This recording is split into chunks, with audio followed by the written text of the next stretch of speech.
Hola, soy Manuel, soy estudiante de doctorado en el Instituto de Física Teórica y en este vídeo voy a hablaros de neutrinos. Los neutrinos son unas partículas fundamentales, es decir, no están formados por componentes más pequeños. No tienen carga eléctrica e interactúan de forma muy débil con el resto de la materia. Tan débil que hay millones de neutrinos atravesando la Tierra y atravesándonos a nosotros mismos en este preciso momento. Los neutrinos fueron teorizados en los años 30 y descubiertos un par de décadas más tarde, en los 50. En los años 70 se completó la formulación del modelo estándar de la física de partículas. El modelo estándar es una teoría que describe de forma muy satisfactoria cuáles son los componentes más fundamentales del universo en el que vivimos y cómo interactúan entre ellos. Los neutrinos son un ingrediente del modelo estándar, tal y como se formuló, pero a día de hoy sigue habiendo algunos aspectos un poco misteriosos sobre ellos que no terminamos de entender bien. Algunos son cuestiones teóricas y otros son más bien de carácter experimental, debido a que esta interacción tan débil de los neutrinos hace muy difícil su detección y su estudio en los experimentos. Todo esto convierte a los neutrinos en las partículas más enigmáticas que conocemos y por eso en este vídeo me gustaría hablaros del top 5 de misterios de los neutrinos. El 5 es cuál es la distinción entre un neutrino y un antineutrino. En el modelo estándar, cada partícula tiene asociada una antipartícula o partícula de antimateria, de la cual se diferencia por las cargas que tiene cada una. Por ejemplo, el electrón, que es una de las partículas más conocidas del modelo estándar, tiene una carga eléctrica de -1. Su antipartícula o partícula de antimateria, el positrón, tiene una carga eléctrica de +1. Esta característica hace que la diferencia entre lo que es un electrón y un positrón, en este caso partícula y antipartícula, esté perfectamente clara. Esto es lo que denominamos partícula de Dirac. Sin embargo, el caso de los neutrinos es un poco más complicado, ya que al no tener carga eléctrica, esta diferencia entre qué es un neutrino y qué es un antineutrino no es tan evidente.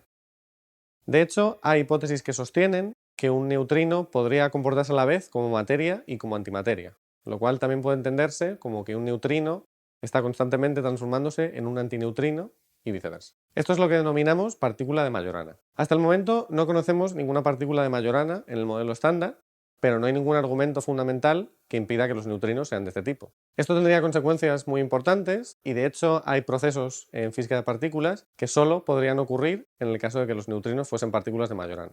Estos procesos son muy raros y hasta el momento no hemos obtenido ninguna evidencia experimental sobre ellos, pero seguimos buscándolos con ahínco para intentar distinguir la naturaleza de Dirac o Majorana de los neutrinos. El cuarto enigma de los neutrinos, el top 5, es si rompen alguna simetría fundamental de la naturaleza. Los físicos llamamos simetrías a características matemáticas que tienen que cumplir las leyes de la naturaleza y que tienen como consecuencia la conservación de algunas cantidades. Por ejemplo, sabéis que cualquier proceso implica una conservación de la carga eléctrica, es decir, no hay ningún proceso que conozcamos en el cual la carga eléctrica no esté conservada. Esto se debe precisamente a una simetría de las leyes de la naturaleza. Los neutrinos, por la forma en la que interaccionan con otras partículas, podrían romper algunas simetrías que hasta el momento creíamos conservadas. Una de ellas es lo que denominamos simetría CP. Esta simetría relaciona las partículas y las antipartículas y básicamente lo que establece es que ambas, materia y antimateria, interaccionan de una forma prácticamente equivalente. En el modelo estándar, hasta donde sabemos, la simetría CP está conservada de forma casi exacta. Sin embargo, la forma en la que los neutrinos interaccionan o hablan con otras partículas podría implicar una ruptura de esta simetría CP, es decir, los neutrinos interaccionarían de forma diferente con materia y con antimateria. Otra simetría que los neutrinos podrían romper es la de número leptónico.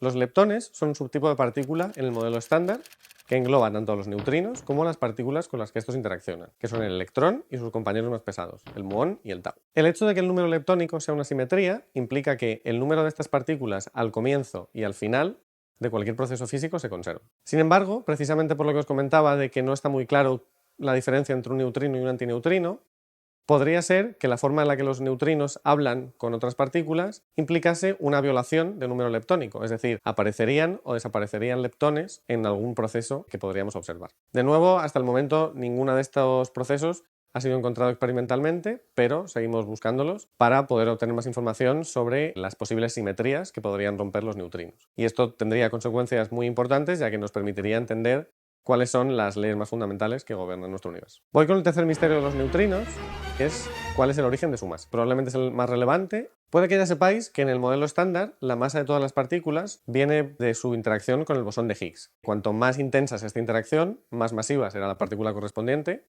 o si no hay esta interacción, la partícula tendrá una masa cero, como es el caso de los fotones, las partículas de luz. Como os he dicho, los neutrinos eran un ingrediente del modelo estándar cuando se formuló, pero hasta finales del siglo XX creíamos que no interaccionaban con el bosón de Higgs y por tanto que tenían una masa igual a cero. Sin embargo, a finales del siglo XX se observó experimentalmente un fenómeno denominado oscilaciones de neutrinos, que solo puede explicarse si estas partículas tienen una masa diferente de cero. El fenómeno de oscilaciones no nos proporciona el valor exacto de la masa de los neutrinos, pero sí nos da una idea de cuál puede ser su escala, más o menos de cuál puede ser su valor aproximado. Y tiene que ser muy pequeño, más o menos 1.000.000 de veces más pequeño que la masa de los electrones, que a su vez era la partícula más ligera que conocían.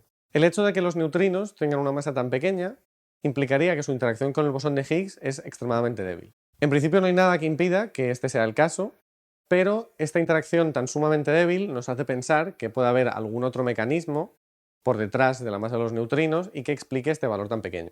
Desde que se observó el fenómeno de oscilaciones, se han desarrollado nuevos modelos teóricos que intentan extender el modelo estándar y explicar por qué los neutrinos tienen una masa que no es cero, pero que es muy pequeña. Hasta el momento ninguno de estos ha parecido ser del todo convincente, pero se siguen desarrollando a día de hoy estas nuevas teorías que permitan explicar por qué los neutrinos tienen esta masa tan pequeña.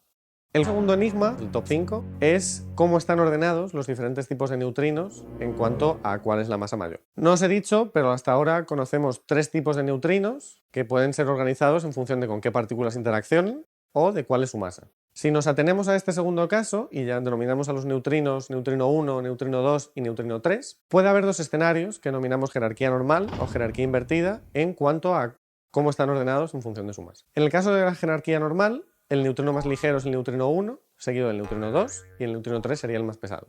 En el caso de la jerarquía invertida, el neutrino más ligero sería el 3, seguido del 1 y el 2 sería el más pesado. Toda la información que conocemos de la masa de los neutrinos procede del fenómeno de oscilaciones, que no solamente no nos da el valor exacto de la masa de los neutrinos, sino que tampoco nos permite hasta el momento diferenciar cuál es el más pesado de los 3 y cuál es el más ligero. Por tanto, a día de hoy, ambos escenarios, la jerarquía normal y la jerarquía invertida, siguen siendo posibles y esperamos que en el futuro nuevos experimentos de oscilaciones de neutrinos, cada vez más precisos, puedan proporcionarnos nuevos datos que nos permitan distinguir entre los dos escenarios y nos revelen si los neutrinos están ordenados de forma normal o de forma invertida. De hecho, ya hay planificados nuevos experimentos que van a ser construidos en las próximas décadas, posiblemente nos revelen cuál de las dos jerarquías es la que está sucediendo.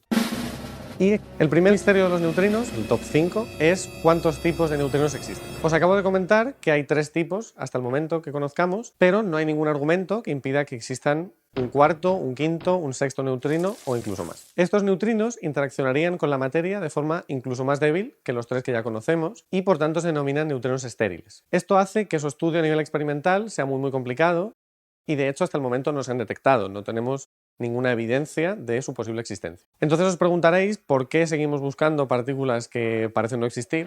El argumento que está detrás de ello es precisamente relacionado de nuevo con la masa de los neutrinos. Como os comentaba, desde que se sabe que los neutrinos tienen una masa, se han desarrollado extensiones teóricas al modelo estándar y muchas de ellas predicen la existencia de nuevos neutrinos, de estos neutrinos estériles. Por eso hay argumentos teóricos muy fuertes que nos llevan a pensar que estas nuevas partículas pueden estar ahí y por tanto se siguen buscando experimentalmente, aunque todavía no se hayan detectado.